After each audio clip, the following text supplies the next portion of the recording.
رب اشرح لي صدري ويسر لي أمري.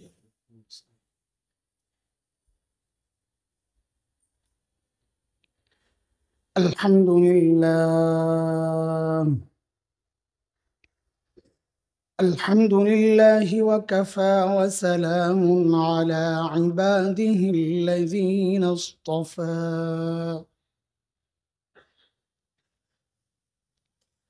أما بعد فأعوذ بالله من الشيطان الرجيم. بسم الله الرحمن الرحيم.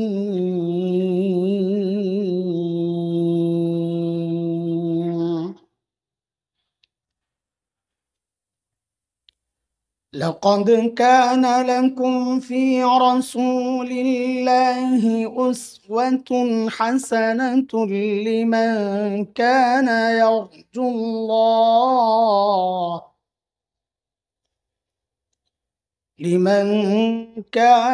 يرجو الله واليوم الآخر وذكر الله كثيرا. آمنت بالله صدق الله العلي العظيم.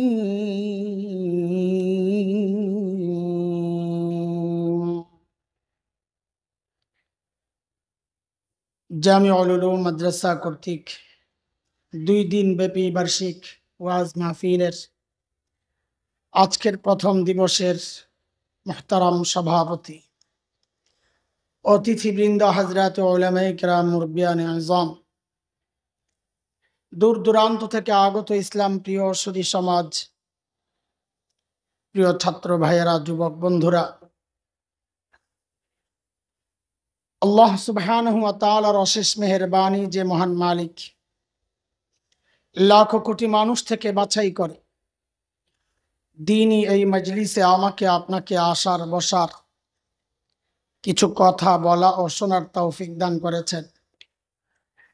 সেজন্য মহান রবের শুকরিয়া আদায় করি, জবান খুলে প্রাণ খুলে কালিমাতুশ শুকর উচ্চারণ করি, আলহামদুলিল্লাহ।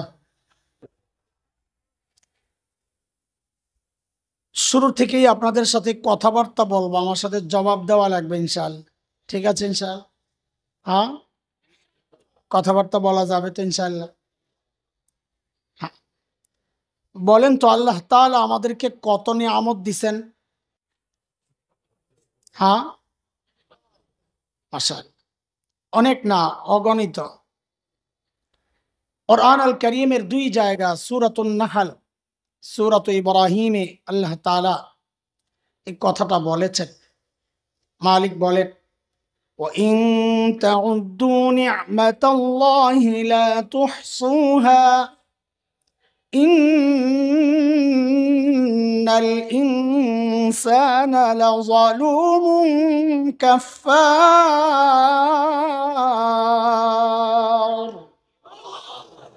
আল্লাহ বলেন, বান্দা এত এত নিয়ামত দিছি, গণে শেষ করতে পারবা না। আচ্ছা বলেন তো, সবগুলো নিয়ামতের মর্যাদা, মূল্য কি এক না বড় ছোট আছে? হ্যাঁ, বুঝেন না কথা?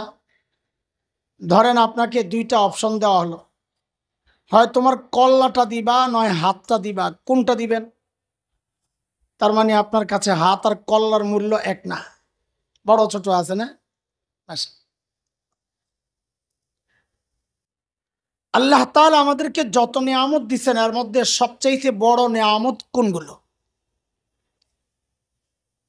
মুহাক্কিকিনরা এর জন্য কিছু মূল নীতি দিয়েছেন বড় নিয়ামত বের করার জন্য। এর মধ্যে একটা মূল নীতি হচ্ছে যে যেই সমস্ত নিয়ামত বলার ক্ষেত্রে কোরআনে আল্লাহ শব্দ মান্না ব্যবহার করেছেন, খোটা দেওয়া, যেহেতু আল্লাহর শানে খোটা দেওয়া এটা বেমানান, খোটা একটা খারাপ কাজ, তো মুফাসসিররা অর্থ করেন যে আল্লাহ অনুগ্রহ প্রকাশ করেছেন যে সমস্ত নিয়ামতের ক্ষেত্রে। আচ্ছা, এর আগে বলেন তো, আমরা যখন কাউকে খোটা দেই, ছোটটার দেই না বড়টার দেই? আচ্ছা বুঝেন, একজনকে আপনি 100 টাকা দিচ্ছেন, একই ব্যক্তিকে আপনি 1 লক্ষ টাকা দিচ্ছেন। খোটা দেওয়ার সময় কি বলবেন? তোকে না একদিন 100 টাকা দিছিলাম? কোনটা বলবেন? বড়টা বলবেন না? তো খোটা কোনটা দেয়? তো মুফাসসিরিনরা বলেন যে সমস্ত নিয়ামতের ক্ষেত্রে আল্লাহ ওই খোটা দেওয়ার যে শব্দটা, যদিও আল্লাহর শানে অর্থ অন্যটা, সেই শব্দটা আল্লাহ যেই সমস্ত নিয়ামতের ক্ষেত্রে ব্যবহার করেছেন, বুঝতে হবে ওই নিয়ামতগুলো আল্লাহর দেওয়া একটা বড় নিয়ামত। যেমন সূরা হুজুরাতের শেষ আয়াতের আগের আয়াতে একটা বড় নিয়ামতের কথা আল্লাহ বলতেছেন ওই শব্দ দিয়ে। আল্লাহ কি বলেন? ইয়ামুন্নুনা আলাইকা আন আসলামু কুল লা তামুন্নু আলাইয়া ইসলামাকুম বালিল্লাহু ইয়ামুন্নু আলাইকুম আন হাদাকুম লিল ঈমান ইন কুনতুম সাদিকিন।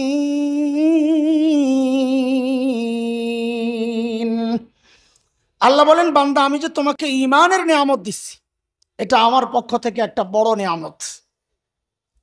এমনই আরেকটা নিয়ামতের কথা আল্লাহ সূরা আলে ইমরানে বলেছেন, 164 আয়াত। আল্লাহ বলেন, লাকাদ মান্নাল্লাহু আলাল মুমিনিনা ইয বা'আসা ফীহিম রাসূলান মিন আনফুসিহিম ইয়াতলু আলাইহিম আয়াতিহি ওয়া ইউযাক্কিহিম ওয়া ইউআল্লিমুহুমুল কিতাবা ওয়াল হিকমাহ وَإِن كَانُوا مِن قَبْلُ لَفِي ضَلَالٍ مُبِينٍ। আল্লাহ বলেন, বান্দা আমি যে আমার শ্রেষ্ঠ রসুলকে তোমার রসুল বানায়া পাঠাইছি, এটা আমার পক্ষ থেকে তোমার জন্য আরেকটা বড় নিয়ামত। তাইলে আমাদের নবী সাল্লাল্লাহু পড়েন না ভাই, সাল্লাল্লাহু আলাইহি ওয়াসাল্লাম, আমাদের নবীকে যে আমরা নবী হিসাবে পেয়েছি, এটা আল্লাহর পক্ষ থেকে আমাদের জন্য একটা কি নিয়ামত? বড় নিয়ামত। বলেন কি নিয়ামত? বড় নিয়ামত। সেই বড় নিয়ামত আল্লাহ দিছেন। নিয়ামত বড় এটা বলার জন্যে না নবীকে মানার জন্যে? হ্যাঁ,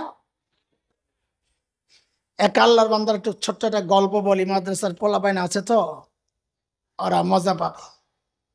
দাড়ি দুড়ি নাই, কিচ্ছু নাই, সাফান সাফা। তো ওকে দেখে একজন চিন্তা করতেছে ও মুসলমান না হিন্দু। তো যায়া নাম জিজ্ঞেস করছে, ভাই তোমার নাম কি? তো বলে সুমন। কি নাম? বেচারা পড়ছে আরো বিপদে, এটা সুমন খান না সুমন মন্ডল, মানে হিন্দু সুমন না মুসলমান সুমন। পাবলিক তখন সব নাম রাখে। তো আরেকটু ক্লিয়ার হওয়ার জন্য জিজ্ঞেস করছে, আরে ভাই তুমি মুসলমান নি, তুমি নবী চিনুনি? ওরে বাপরে বাপ, যে খালি জিজ্ঞেস করছে নবী চিনুনি, এমন খেপা খেপছে, হয় না নবী চিনুন আমি আশেকের রসুল। বাপরে বাপ, আশেকের রসুলের যেই স্যার, সুবহানাল্লাহ। অকন মার্কা আশেকের রসুল, এটা গল্প শুনবা। আমরা যখন ছোট, তো তখনও হিফজুল কোরআন প্রতিযোগিতা হইতো, বিদেশ থেকে পুরস্কার আনতো। এখন যেমন আমাদের ছেলেরা বিদেশ থেকে পুরস্কার আনে, কিন্তু তখন হযরত ফেসবুক শরীফ না থাকাতে প্রচারণা পায় নাই আর কি। এখন যেমন প্রচারণাটা পায়। তো আমরা ফরিদাবাদ মাদ্রাসায় তখন মক্তবে পড়ি। তো ওই সময়ের একজন ফেভারিট প্রতিযোগী ছিলেন কারি নুরুল্লাহ ভাই, এখন কাতারে এক বড় মসজিদের ইমাম। নুরুল্লাহ ভাই ইসলামিক ফাউন্ডেশনে যখন বাছাই প্রতিযোগিতা হইতো, প্রায় তিনি বাছাইয়ে ফার্স্ট হইতেন, কিন্তু নুরুল্লাহ ভাইকে পাঠানো হইতো না। কেন? ওনার একটু শারীরিক সমস্যা ছিল, উনি একটু কাঁপতেন, এরকম মুখ কাঁপতো, হাত কাঁপতো। এখন আন্তর্জাতিক পরিমণ্ডলে যায় কাঁপাকাঁপি করলে দেশের বদনাম না, ওনারে পাঠানো হইতো না। উনিও নাসর বান্দা, সবসময় বাছাইয়ে যায়। তো উনি পুরান হয়ে গেছে, সব বিচারকরা ওনারে চিনেন। খতিব ওবায়দুল হক রহমতুল্লাহ আলাইহি, তিনিও বিচারক প্যানেলে থাকতেন পদাধিকার বলে, বাইতুল মুকাররমের খতিব সেই হিসাব। তো খতিব সাহেবও পুরান মানুষ, নুরুল্লাহ ভাইও পুরান মানুষ, দুইজন দুইজনকে ভালোই চিনেন। তো নুরুল্লাহ ভাই বাছাইয়ে অংশগ্রহণ করার জন্য গিয়েছেন। তো খতিব সাহেব জিজ্ঞেস করতেছেন, নুরুল্লাহ তুমি আগের মতো কাঁপুনি এখন, আমার হাত আর মুখের দিকে তাকানো লাগবে, নাইলে বোঝা যাবে না জবাবটা। তো নুরুল্লাহ ভাই নাকি জবাব দিছেন, হুজুর আগের মতো কাঁপি না। হাত কি করতেছে, মুখ কি করতেছে, কিন্তু বলতেছে কি, বলতেছে বলে না, আর সব বলে হ্যাঁ। বুঝেন না এই কথা? উচ্চারণ করতেছে কিন্তু গোটা শরীর বলতেছে। আমাদের আজকালকার আশেক রসুলদের অবস্থাও হয়েছে তাই, মুখে বলে আশেক রসুল আর গোটা শরীর বলে না। বুঝেন না এই কথা? যদি আশেক রসুল হইতো আর চেহারাও নবীর মতো সাজাইতো, তাই কিনা?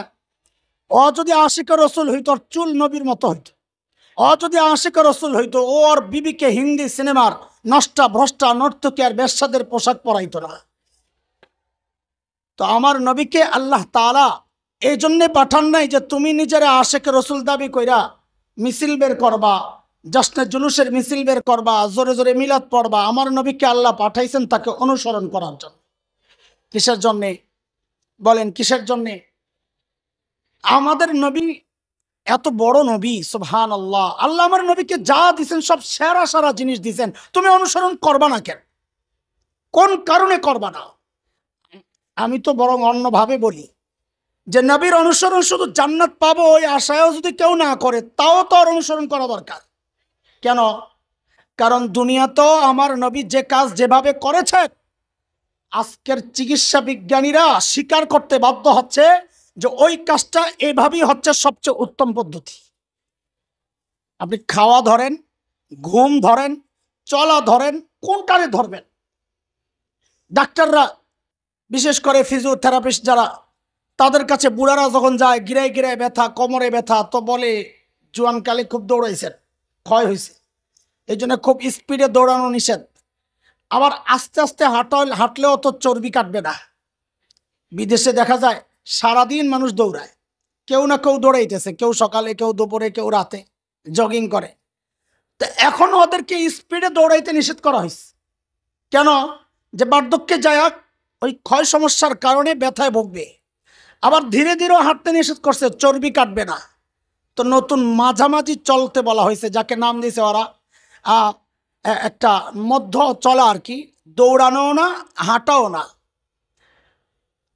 আল্লাহ, আমার নবীর চলার স্টাইল যদি হাদিসে পড়ি তো দেখি ওইটাই।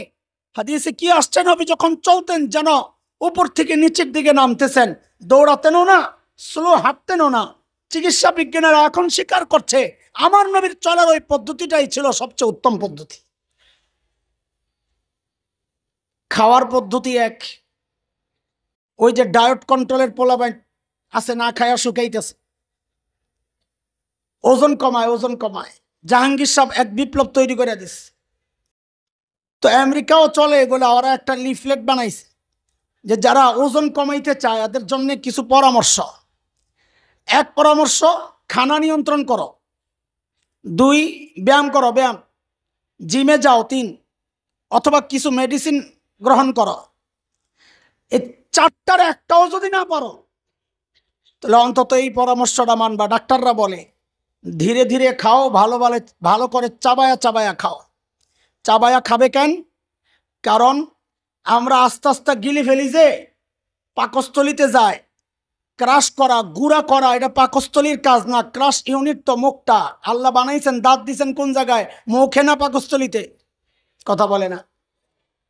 আমি যাব, আমার মূল আলোচনা এটা না, আমি ভূমিকা হিসাবে সাজাইতেছি ঢুকার জন্য। এক জায়গায় ঢুকতে হইব, তো দরজা নক করা লাগবে না? না সালাম দেওয়া লাগবে না? লা তাদখুলু বুয়ুতান গায়রা বুয়ুতিকুম হাত্তা তাস্তানিসু ওয়া তুসাল্লিমু আলা। এই সালাম পর্ব চলতেছে, ঢুইকা লই, এরপরে কথা। পাকস্থলীতে আস্থা পাঠায় দে। পাকস্থলীর কাজ গুঁড়া করা না, ক্রাশ করা না, পাকস্থলীর কাজ হজম করা। বিশেষ করে বিয়ার মজলিসে গেলে নিয়ে যায়নি, আবার তাড়াতাড়ি মুখে দিয়ে এই গালে একটা, আরেক গালে একটা, পানি দিয়ে গিল্লা লাই বাপ। ঠিক নি কথা? এখন পাকস্থলী বেচারা কি করবে? হজম তো গুঁড়া করা ছাড়া করা যাবে না, তো বেচারা বৈশা বৈশা হজম করে, হজম গুঁড়া করে। যেই না গুঁড়া করে হজম করতে যাবে, দেখে যে পোটলা আরেকটা নামতাস। তো মানুষের হজম হয় না, অস্বাস্থ্যকর হয় এই খাবার। ধীরে ধীরে কেন খাবে? কারণ মানুষের শরীরের চাহিদা মিটছে কিনা এই মেসেজ আসতে 16-17 বা কারো জন্য 18 মিনিট লাগে। পেট থেকে একটা নোটিশ যায়, মুখ থেকে নোটিশ যায় ব্রেনে যে ওর আর দরকার নাই খাওয়ার। আস্তে আস্তে 20 মিনিট সময় অপেক্ষা করতে হয়। আমি তো 10 মিনিটে খানা এই পর্যন্ত নিয়ে আইছি, আমার জন্য নোটিশ আসবো কোন সময়? যখন আসে তখন খালি বেশি খাইয়া লাইছি। ঠিক নি কথা বলেন? আল্লাহ 1400 বছর আগে আমার নবী যেভাবে খেয়েছেন ধীরে ধীরে চাবায়া চাবায়া, আজকের চিকিৎসা বিজ্ঞানী বলছে এটাই হচ্ছে সবচেয়ে উত্তম পদ্ধতি। আজকের চিকিৎসা বিজ্ঞানী বলছে রাতে ঘুমের সময় ব্রাশ করা ছাড়া ঘুমাইতে যাবা না। খাবার জীবাণু, এটা ব্যাকটেরিয়া তৈরি হবে।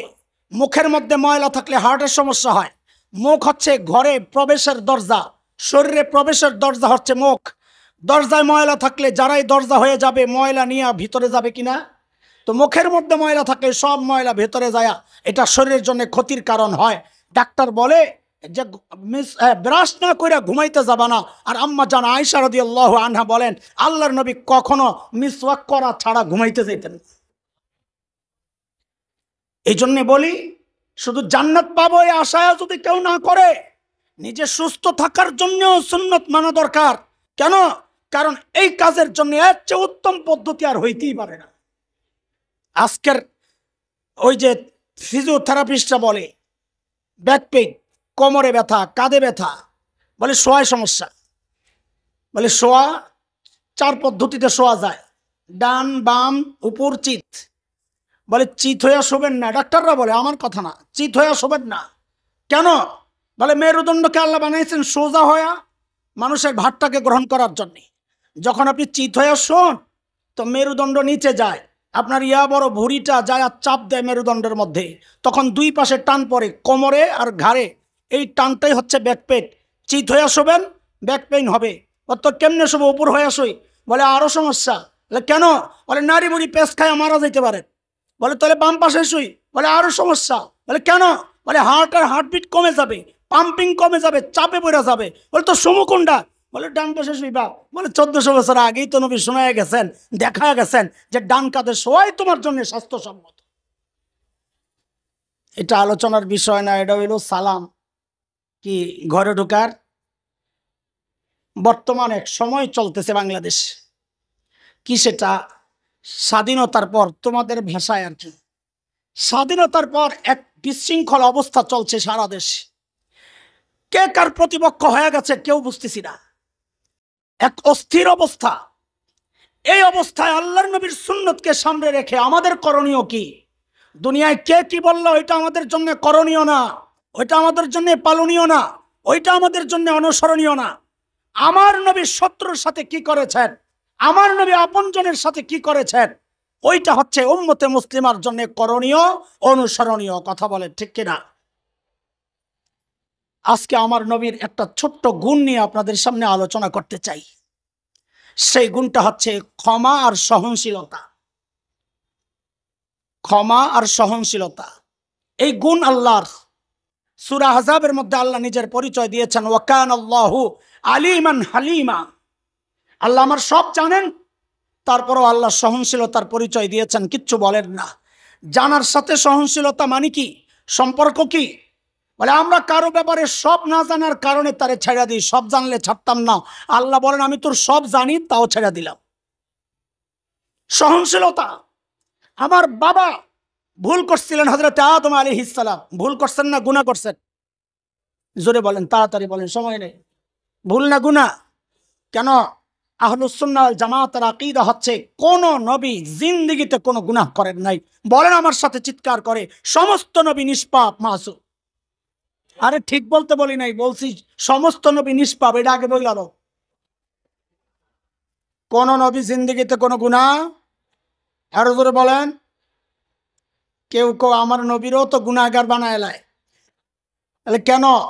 কই যে আল্লাহ তাআলা বলছেন ফাসাব্বিহ বিহামদি রাব্বিকা ওয়াস্তাগফির, নবী আপনি ইস্তিগফার পড়েন। গুনাহ না করলে ইস্তিগফার কেন আসবে? ওস্তাদ ছাড়া তাফসির করলে এই অবস্থাই হবে। আমরা আমাদের ওস্তাদের কাছে শিখেছি যে গুনাহ ছাড়াও তওবা হয়। কেন? বলে তওবা হচ্ছে হার্টের চিকিৎসা। কিসের চিকিৎসা? চিকিৎসা দুই রকম। এক চিকিৎসা হয় রোগ প্রতিরোধক, রোগকে আটকায়, ঠেক দেয়। আরেক চিকিৎসা হচ্ছে রোগ প্রতিষেধক, রোগ ভালো করে।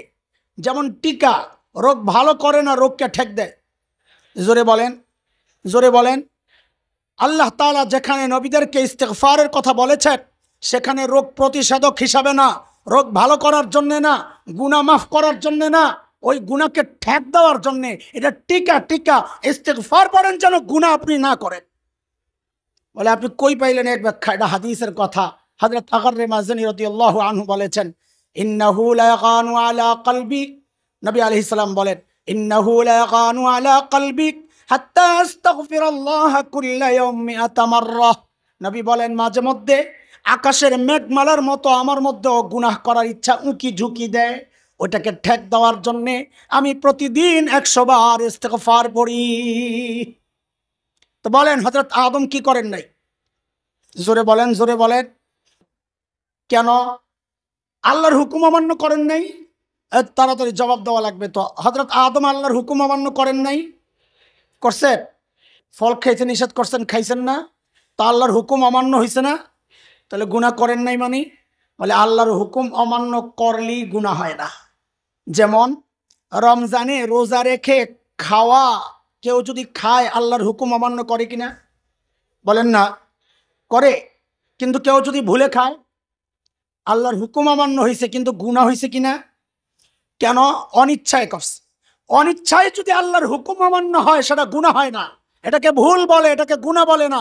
হযরত আদম ভুল করেছেন, গুনাহ করেন নাই, তিনি অনিচ্ছাকৃত করেছেন। বলে অনিচ্ছায় করেছেন। আপনি কি আদমের অন্তরের মধ্যে ঢুকছিলেন? বেটা তুই ঢুকছস, আমিও ঢুকি নাই, তুইও ঢুকি নাই, ঢুকস নাই। এই অন্তরের খবর যে আল্লাহ জানেন, সে আল্লাহ বলছেন ফানাসিয়া আদম ওয়ালাম নাজিদ লাহু আজমা। আদম কাজটা ভুল বশত করেছে, ইচ্ছাকৃত করেছে, আমি এমনটা পাই নাই। কে বলতেছে? তাহলে আমার বাবা কি করেন নাই? জোরে বলেন, কি করেন নাই? গুনাহ করেন। আমার বাবা গুনাহ করেন নাই, তারপরেও আল্লাহ তাআলা কাপড় চোপড় খুইলা ঘর থেকে বের করে দিয়েছেন। খেয়াল কর, কাপড় খোলে, বলেন কাপড় খোলে, বিশ্বাস হয় না? সূরা আরাফ 26, ইয়া বানি আদম লা ইফতিনান্নাকুমুশ শাইতান কামা আখরাজা আবাওয়াইকুম মিনাল জান্নাহ ইয়ানজিউ আনহুমা লিবাসাহুমা লিয়ুরিয়াহুমা সাওআতিহিমা ইন্নাহু ইয়ারাকুম হুয়া ওয়া কাবিলুহু মিন হাইসু লা তারাউনাহুম ইন্না জাআলনাশ শায়াতিনা আউলিয়া লিল্লাযীনা লা ইউমিনুন।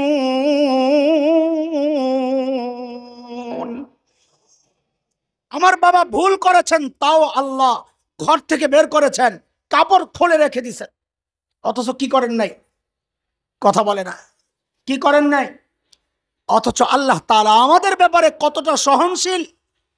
আমরা কাপড় খুলে গুনাহ করি, আল্লাহ সহনশীলতার সাথে আমাকে আবার কাপড় পরায়া দেন। আমরা ঘর থেকে বের হই, গুনাহ করি, আল্লাহ সহনশীলতার সাথে আমাকে ক্ষমা করে আবারও আমাকে ঘরে ফেরত নিয়ে যান। আমার মালিক কত সহনশীল, সেই গুণটা পেয়েছেন আমাদের নবী আলাইহিস সালাতু ওয়াস সালাম। তিনিও ছিলেন খুব সহনশীল। কি বাচ্চা, কি গোলাম, কি পরিবার, কি শত্রু, আল্লাহু আকবার। হযরত আনাস রাদিয়াল্লাহু আনহু বলে, ছোট্ট বয়সে আসছি নবীর কাছে, 10 বছর কাজ করছি। 10 বছর খেদমত। কয় বছর? বলে এই 10 বছরের মধ্যে নবী আলাইহিস সালাম একবারের জন্য আমাকে একটা ধমক দেন নাই, মার দেওয়া তো দূরের কথা। আপনাকে এই কথাটা আশ্চর্য লাগে নাই? 10 বছর খাদেমরা একটা বকা দেয় নাই, আশ্চর্য লাগে নাই? তো সুবহানাল্লাহ পড়বেন বাড়ির যাইয়া। থাক, আপনাকে পড়তে পেরেছে। বাবা, ঠিক আছে, ঠিক আছে, স্টক রাখেন, স্টক রাখেন, সুযোগ দিব আমি ইনশাআল্লাহ। মাশাআল্লাহ, এটার স্টক রাখেন। ঠিক আছে, সময় দিব ইনশাআল্লাহ। আমি তো মাত্র দরজায় ঢুকছি, খাওয়ান শুরু করি নাই, তুমি এখনই আমার বিদায় দেওয়ার চিন্তা করতেছো। জাযাকুমুল্লাহ।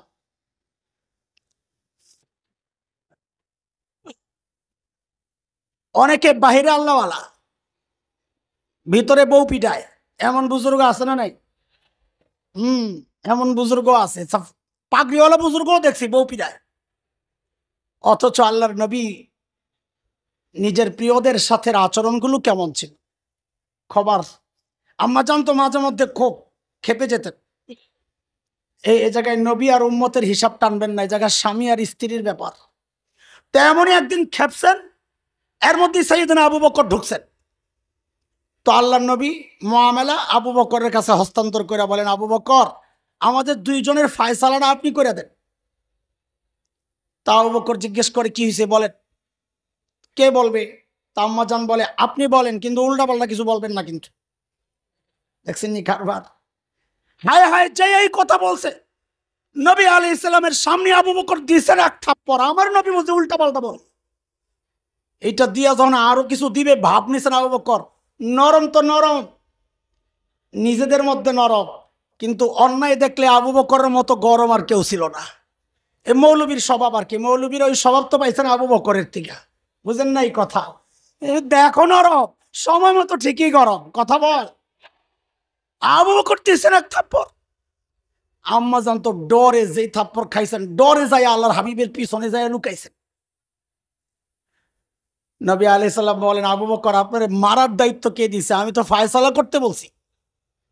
আবু বকর উল্টা ধমক খায়া চলে গেছেন। এরপরের বিষয়টা হলো আসল কথা। এইবার নবী আম্মা জানরে বলতেছেন, দ্বিতীয় থাপ্পড় খাওয়ার থেকে তো শেষে আমিই বাঁচাইলাম। সুবহানাল্লাহ। আমার নবীর আখলাক এটা শুধু আপনজনের সাথে ছিল না, দুনিয়ার মানুষ এখন সুযোগ পাইলে তো খাওয়া বন্ধ করে দেয়, পেঁচ দেওয়া বন্ধ, গরু দেওয়া বন্ধ, হুমকি আর হুমকি, কথা বলেন। অথচ ইয়ামামার সর্দার সুমামা ইবনে উসাল রাদিয়াল্লাহু আনহু যখন মদিনায় এসে মুসলমান হইছেন, ওনাদের এলাকায় গম হইতো, অনেক গম, নিজেরা প্রয়োজন মিটাইয়া আবার এক্সপোর্ট করতেন, বিদেশেও চালান দিতেন। মক্কাওয়ালারা সেই ইয়ামামার গমের উপর নির্ভর ছিল। হযরত সুমামা যাই সিদ্ধান্ত নিছেন, আমি আর গম দেব না। আমার নবীর লগে তোরা ঝগড়া করস, আমার নবীরে বাইর করে দিছস, আমি গম দিব না। মক্কাওয়ালারা গম না পায় এত বড় বিপদে হয়ে গেছে, এখন কেমনে চলব? এটা তোর পেজ না, না খাইলেও চলবে। এটা তোর বেগুন না যে মিষ্টি কুমড়া দিয়া কামসালায় দেবো, বেগুনি বানায় এলাম, ঠিক না? এটা তো গম, গম রুটি ছাড়া তো কাম হইব না। মক্কাওয়ালারা জানে নবীর চরিত্র, দেখেন দেখেন দেখেন, আদর্শ দেখেন। মক্কাওয়ালারা চিন্তা করছে এই সমাধান একমাত্র মুহাম্মদ সাল্লাল্লাহু আলাইহি সাল্লাম। বলেন না, খবর পাঠাইছেন, লোক পাঠাইছেন অফ, যে সুমামার একটু সুপারিশ করে দেন আপনি, আমরা না খাই মারা যাব। এরা কারা? যারা নবীকে বের করছেন তাদের কথা শোনাচ্ছি। আল্লাহর হাবিব শুইনা রাগ করছেন, হযরত সুমামাকে বলছেন, সুমামা, না না না না, এটা আমাদের কাজ না, কাউকে খাদ্যে কষ্ট দেওয়া এটা আমাদের কাজ না। তুমি গম মক্কা আগে যেমন সাপ্লাই করতা এখনো করতে থাকো। অথচ দুনিয়ার মানুষ, ওদেরকে কিচ্ছু বলা হয় নাই, প্রোপাগান্ডা, একটা ফ্যাসিস্টকে দ্বিতীয়বার আনার জন্যে নানান কৌশলে ওরা আমাদের দেশের উপর চাপতে চায়। কিছু বললেই পেজ বন্ধের হুমকি দিয়ে দেয়, কিছু বললেই চিকিৎসা বন্ধের হুমকি দেয়, কিছু বললেই গরু না দেওয়ার হুমকি দেয়। ও মুসলমান, আমরা আমাদের এই সোনার দেশ, পেঁয়াজের জন্য কারো কাছে আমরা মুহতাজ না। আলহামদুলিল্লাহ, মধ্যভোগীদের কারণে আমাদের দেশে এই জিনিসগুলো নষ্ট হয়, পচে, দাম বাড়ে। আল্লাহর কুদরত, এমন এক আজীব জমিন দুনিয়ার কোথাও দেখি নাই। আরে ওদের এত বড় পেজ কাটলেও তো তরকারির মধ্যে রস আসে না, আমগো ছোট্ট একটা কাটলে বউ কান্দে, জামাইও কান্দে, এত ধাঁচ। এই কুদরত কার? লাগবো না তোকে পেজ, তোরা খা। লাগবো না তোকে গরু, আমগো গরুর অভাব নাই, খা তোরা। সব গরু বাড়াই দিলে মুত পাবি কই? মুতের জন্য গরু রাইখা দে, লাগবো না তোকে গরু। কিন্তু মুসলমান কি করে দেখ, আমার নবীর কাছে শিখ, সর্বোচ্চ শত্রুকেও খাবারে কষ্ট দিতেন না আমার নবী। তার নাম রহমাতুল লিল আলামিন মুহাম্মদুর রাসূলুল্লাহ সাল্লাল্লাহু আলাইহি ওয়াসাল্লাম। আজকের এই ভয়ঙ্কর সময়ে আমি বলবো প্রত্যেকটা মানুষকে, বিশেষ করে ওলামাদেরকে, মক্কা বিজয়ের সময়ের নবীর আচরণটা ফলো করা দরকার। আমাদের এক বদ অভ্যাস আছে এই সমাজের কিছু মানুষের, আমি আগে ওইটা বলিনি। সেটা হলো এই যে আমাদের একরকম চেহারা আপনি দেখতেছেন, এই চেহারা অনেকের পছন্দ না। রহমতের নবীর ওয়ারিস আবার এত গরম হয় কি? আছে এই পাবলিক। মাওলানা মামুনুল হক ভাই একটু জোরে কথা কয়, এটা অনেকের সহ্য হয় না। অ্যালার্জি অ্যালার্জি কি আমাদের মাথায় লাগে, মাথায় লাগে, সমস্যা। ব্যান্ড পার্টি কানের কাছে ডোল বাইরায়, ওইটা সমস্যা হয় না। মামুনুল হক ক্যান্সিলাম দেয়, ওটা সমস্যা। আরে ওরা বলে বলে আমার মতো দাড়ি টুপিওয়ালাও কিছু মৌলবী আছে, ওদের ওই চিল্লা চিল্লি ভাল লাগে না। কি বলে রহমতের নবীর ওয়ারিস, আবার এত চিল্লায় কেন? ও দোস্ত, হাদিস কি আমরা রহমতের নবীর ওয়ারিস না ওয়ারাসাতুল আম্বিয়া? জোরে কোন তো ওলামারা, রহমতের নবীর ওয়ারিস না ওয়ারাসাতুল আম্বিয়া? আম্বিয়া, ও মাদ্রাসার ছাত্ররা বলো, আম্বিয়া এক বচন না বহু বচন? তো আমরা তো উস্তাদদের কাছে পড়ছি, বহু বচনের মধ্যে আলিফ লাম আসলে ইস্তেকরাকের ফায়দা দেয়, সাধারণ মানুষ বুঝবেন না।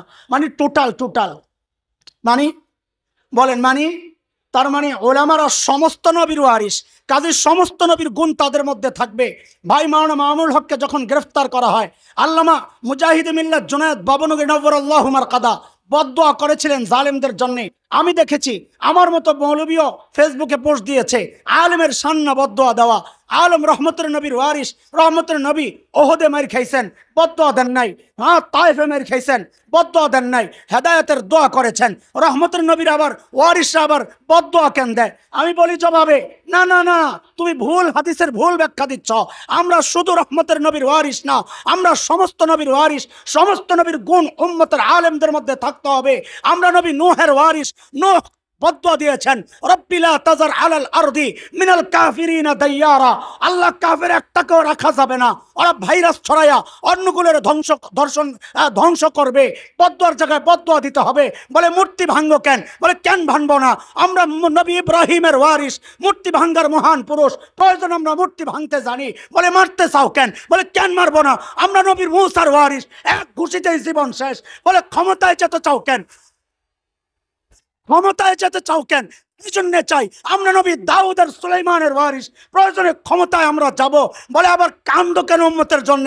কারণ আমরা রহমতের নবীরও ওয়ারিস। তুমি খালি একটা দেখায় করে থামাইতে চাও, ঘটনা কি? হ্যাঁ, আমার কি গুলিস্তানের সালসা বিক্রিকর্তা ডাক্তার পাইছো নাকি? হালুয়া গুলিস্তানে হালুয়া বেছে, গোলদারে দাঁড় করায়। কি সমস্যা? মাথা ব্যথা, গিরায় ব্যথা, জ্বর, বাত, আমাশা, সর্দি, কাশি, তকত সিহাত জওয়ানি দুবারা হাসিল করে। এটা খালি উর্দুতে কইলাম। কিরে ভাই, এক ফাইল সব রোগের ওষুধ। এখনকার মানুষ চায় আমাদের কাছে আমরা সবাইরে খালি মিঠা প্যারাসিটামল খাওয়াই, সিরাপ খাওয়াই। সিরাপ না, উম্মতের আলেমদের কাজ এটা না। তারা বিজ্ঞ ডাক্তার। কাউকে প্যারাসিটামল দিতে হলে প্যারাসিটামল দিবে, কাউকে মিষ্টি ওষুধ লাগলে মিষ্টি ওষুধ দিবে, কাউকে ইঞ্জেকশন পুশ করতে হলে ইঞ্জেকশন দেবে, কাউকে থেরাপি দিতে হলে থেরাপি দিবে, কাউকে অ্যান্টিবায়োটিক দিতে হলে অ্যান্টিবায়োটিক দিবে। আর যদি মনে হয় না এটাকে রাখা যাবে না, তাহলে জিহাদের মাধ্যমে অপারেশন করতে হবে। অপারেশন করতে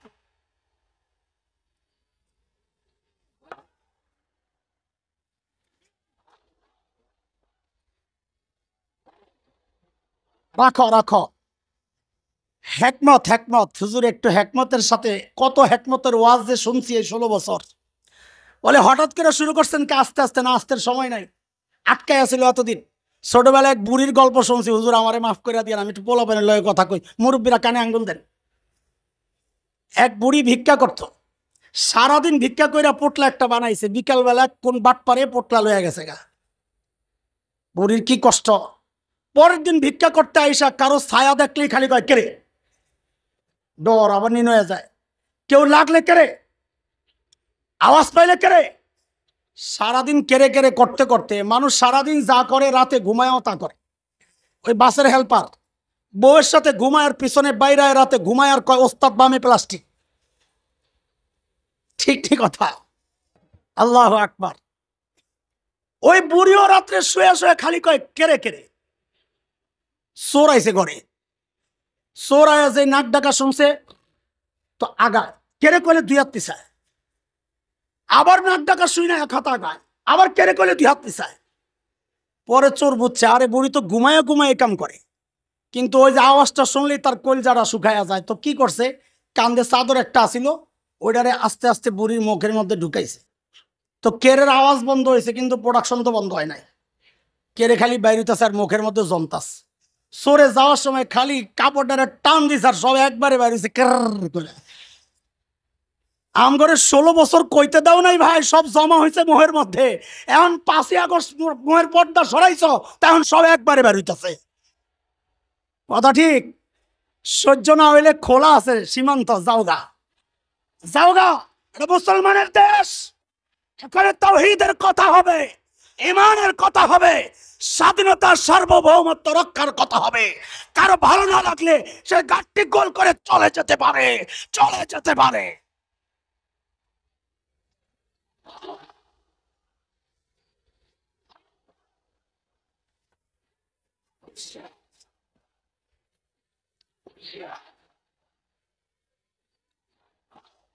মুহতারাম হাজরিন, বলছিলাম নবীর আদর্শ থেকে বর্তমান সময় ফেস করতে হবে।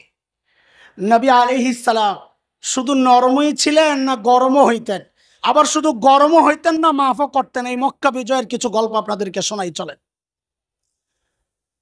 মদিনা থেকে রওনা দিয়েছেন মক্কার উদ্দেশ্যে। মাররুজ জাহরান, মক্কার খুব কাছাকাছি একটা জায়গা, ওখানে আয়েশা অবস্থান করতেছিলেন। মক্কায় ঢুকবেন রমজানের 16 তারিখ। আবু সুফিয়ানও বের হয়েছে, তখনও মুসলমান হন নাই, খোঁজ খবর নেওয়ার জন্যে। এর মধ্যে মুসলমান পাহারাদারদের হাতে ধরা পড়ছে। ওই দিক দিয়ে হযরত আব্বাস রাদিয়াল্লাহু আনহু ওই দিন আবার মক্কা থেকে বের হয়েছিলেন, মদিনায় চলে যাবেন, মুসলমান হয়ে গেছিলেন। হযরত আব্বাসের সাথে দেখা জহফা নামক একটা জায়গায় নবী আলাইহিস সালামের সাথে। হযরত আব্বাস পরিবারের সবাইকে বিদায় করে দিয়েছেন, মদিনায় চলে যাও, নিজে থেকে গেলেন। কিন্তু মনের মধ্যে একটা চাওয়া, হারে আবু সুফিয়ানও যদি মুসলমান হয়ে যাইত। ওই যে লম্বা টাইম একসাথে খাতির। পাহারাদাররা যখন আবু সুফিয়ান আরো 2 জনকে গ্রেফতার করছে, হযরত আব্বাস যায় আটকাইছেন, যে আমার কাছে দাও। নবী আলাইহিস সালামের কাছে নিয়ে গেছেন, হুজুর আবু সুফিয়ানকে নিয়ে আসছি। নবী আলাইহিস সালাম বলেন ঠিক আছে রাখেন। সকালে হাজির করা হয়েছে। নবী জিজ্ঞেস করতেছেন, আবু সুফিয়ান এখনো কি আপনার বিশ্বাস আছে যে খোদা আল্লাহ ছাড়া আরো আছে, আল্লাহ ছাড়া আরো মাবুদ আছে, এখনো বিশ্বাস করেন? আবু সুফিয়ান বড় বিচক্ষণ কূটনৈতিক জবাব দিয়েছেন। তিনি বলেন, যদি থাকতো তাইলে কি আর এত বিপদে পড়ি? তো নবী জিজ্ঞেস করলেন, আমি যে রসুল এটা কি বিশ্বাস করেন? আবু সুফিয়ান বলে, এই জায়গায় এখনো একটু সন্দেহ আছে। এ মুসলমান, একটু কল্পনা করেন তো, আমার শত্রু আমাকে যদি এটা আমি বলতো যে আপনার নিয়ে আমার সন্দেহ আছে, সুযোগ পাইলে আমি কি করতাম? আমার নবীর আদর্শ শুনেন। হযরত আব্বাস ডাক দিয়া কয়, এই ধরা খাওয়ার লেগে এখন এইগুলা কইতেছ, তাড়াতাড়ি মুসলমান হ। তা আবু সুফিয়ান রে বুঝাইয়া টুজায় আবার নিয়ে আসছে। আবু সুফিয়ান মুসলমান হয়ে গেছে। হযরতে আবু সুফিয়ান রাদিয়াল্লাহু তাআলা আনহু এখন মক্কায় চলে যাবেন। হযরত আব্বাস বলেন, ইয়া রাসূলুল্লাহ, আবু সুফিয়ান তো একটু নেতাগিরি করছেন সারা জীবন, তো আরে কিছু নেতৃত্ব দিলে একটু খুশি হইতে। তো নবী বলেন, যান, ওকে বলেন মক্কায় যায়া বলতে, মান দাখালা দারা আবি সুফিয়ান ফাহুয়া আমিন। এই মাতবুরি করুক যায়া, যে আমার ঘরে যারা ঢুকবে আমি আনছি নেতৃত্ব, আমার ঘরে যারা ঢুকবে সে নিরাপদ। আবু সুফিয়ান বড় চালাক না, চালাক আগে বলতাম ইসলামের আগের, এখন বলবো বিচক্ষণ। কি এখন কি চালাকের মধ্যে একটা সঠতার ভাব আছে। কেউ যখন কারোর সাথে বাটপারি করে তো কি বলে, তুই আমাদের চালাকি করস না? হ্যাঁ, এই জন্য কি বলবো, যেহেতু এখন সাহাবি, এখন আর এমন শব্দ বলবো না যে আল্লাহ নবীর সাহাবির শানে বেমানান হয়। তো বলেন এখন কি বলবো? আবু সুফিয়ান বড় কি ছিলেন? বিচক্ষণ মানুষ ছিলেন। আবু সুফিয়ান চিন্তা করছে, আমার ঘরে কয়জন রে আমি বাঁচাবো, আমার এই পুরা কওম মিল্লাতের কি হবে? তো বলে, ইয়া রাসূলুল্লাহ, আমার ঘর তো ছোট, এই ছোট ঘরে এত মানুষ আটবে নাকি? তো নবী আলাইহিস সালাম দ্বিতীয়বার বললেন, মান দাখালাল মসজিদাল হারাম ফাহুয়া আমিন। মসজিদে হারামে যে ঢুকবে তাও নিরাপদ, যান যায় বলে দেন। আবু সুফিয়ান বলে, ইয়া রাসূলুল্লাহ, মসজিদে হারামের মধ্যেও কি সবাই আটবো? তো আরো কোনো সুযোগ টুযোগ থাকলে? তো নবী আলাইহিস সালাম বলেন, যান যায় বলে দেন, মান আগলাকা বাবাহু ফাহুয়া আমিন। যে নিজের ঘরের দরজা বন্ধ করে দিবে সেও নিরাপদ। আবু সুফিয়ান এইবার খুশি, যায়া জানায়া দিছে, নবী সব মাফ করে দিবেন, যার যার ঘরে যায়া নিজেরে সামলাও, মসজিদে যাও, মসজিদে হারামে, আমার ঘরে আসো, খবরদার মারামারি করবা না। আবু সুফিয়ানের দায়িত্ব পুরোপুরি আদায় করছেন। নবী আলাইহিস সালাম যখন মসজিদে হারামে ঢুকেন, মক্কায় ঢুকেন, নবী তো বলেছেন সব মাফ, এই 3 শর্তে। মসজিদে হারাম, আবু সুফিয়ানের ঘর, নিজের ঘরের দরজা বন্ধ। কিন্তু আল্লাহ যদি বলেন নবী এদেরকে মাফ করা যাবে না, তাইলে নবীর অধিকার আছে তাকে মাফ করার? আছে। তো আল্লাহ সূরা আহজাবে জানাইছেন, নবী এইভাবে সবাইকে মাফ করা যাবে না, কিছু পান্ডা আছে ওদেরকে ছাড়া যাবে না। বলে, এরা কারা? বলে, এরা হচ্ছে মালাউন। এরা কারা? হ্যাঁ, ডরেন না, এই মালাউন মানে হিন্দু না। আমরা তো মালাউন মানে মনে করি হিন্দু। না না, কোরআন হিন্দুকে মালাউন বলে নাই। আমার মতো দাড়িওয়ালা টুপিওয়ালা মালাউন হইতে পারে। সূরা আহজাবে দেখেন আল্লাহ মালাউন কাকে বলছেন। ইন্নাল্লাযীনা ইউযুনাল্লাহা ওয়া রাসূলাহু লাআনাহুমুল্লাহু ফিদ দুনিয়া ওয়াল আখিরাহ। আল্লাহ রাসূলকে যারা কষ্ট দেয় এরা হইল মালাউন। নবী বললেন, আল্লাহ বললেন মালাউনদেরকে ছাড়া যাবে না। কেন? তারা আল্লাহ রাসূলকে কষ্ট দিয়েছে। বলে, ওদের শাস্তি কি? তো আল্লাহ বলেন, মালউনিনা আইনামা সুকিফু উখিযু ওয়া কুতিলু তাকতিলা। মালাউন যেখানে পাওয়া যাবে, শব্দটা আর দ্বিতীয়বার বলবো না, কারণ অনেকে ভুল বুঝতে পারে, অনেকে মনে করতে পারে আমি হিন্দুদেরকে বলছি। না না না না, হিন্দুরা ওদেরকে না, আল্লাহ রসুলের সাথে যারা দুশ্মনী করে আমি তাদের জন্য বলছি কোরআনের কথা। ওদেরকে যেখানেই পাওয়া যাবে আল্লাহ তাআলা বলেন তাদেরকে ধরে সাথে সাথে কল্লা ফালাইয়া দিতে হবে। এই সিদ্ধান্ত হেফাজতে ইসলামের। কয় ঠিক? ঠিক বলতে বলতে বদভ্যাস হয়ে গেছে, জেনে এসে সব ঠিক। এই সিদ্ধান্ত কার? আরো জোরে বলেন কার? এই সিদ্ধান্ত নড়চড় করার অধিকার কারো আছে? নবী আলাইহিস সালাম জানায় দিলেন, জানা সবাইকে মাফ করা যাবে না। গনে গনে 15 জনের নাম ঘোষণা করলেন। কয়জন? শেখ ইবনে তাইমিয়া রহমতুল্লাহ আলাইহির বিখ্যাত কিতাব আস-সারিমুল মাসলুল আলা শাতিমির রাসূল, হযরত 15 জনের নাম এনেছেন। আব্দুল্লাহ ইবনে খাতাল, কুরতুনা, কুরাইনা, সাররা, মাকিস ইবনে সুবানা, হুয়াইরিস ইবনে নাকিদ, আব্দুল্লাহ ইবনে জিবারা, আব্দুল্লাহ ইবনে সাদ ইবনে আবি সারাহ, ইকরামা ইবনে আবি জাহল, ওয়াহশি ইবনে হারব, হিন্দা বিনতে উতবা, হুবার ইবনুল আসওয়াদ, কাব ইবনে জুহাইর, হুবায়রা বিনতে আবি ওয়াহাব আল মখজুমি। আল্লাহর নবী গনে গনে 15 জনের নাম ঘোষণা করলেন। এদেরকে যেখানে পাওয়া যাবে ধৈরাই হত্যা করতে হবে। শোনেন, এই 15 জনের টোটাল ইতিহাস আমি বারবার খুঁটে খুঁটে পড়েছি। কেন এদের বিরুদ্ধে নবী এত কঠোর হইলেন? অবাক করা ব্যাপার হচ্ছে, আমি দেখলাম 15টাই সাংস্কৃতিক কর্মী, হয় গান বাজনার সাথে জড়িত, অথবা কবিতা লিখত, অথবা নবীর বিরুদ্ধে বাজে কথা ছড়াইতো, সাংবাদিক, হলুদ সাংবাদিক, মিডিয়া কর্মী। মিডিয়া কি? মিডিয়া। বড় অবাক করা বিষয়, এখনো এই মানুষগুলাই ইসলামের বিরুদ্ধে সবচেয়ে বেশি সোচ্চার।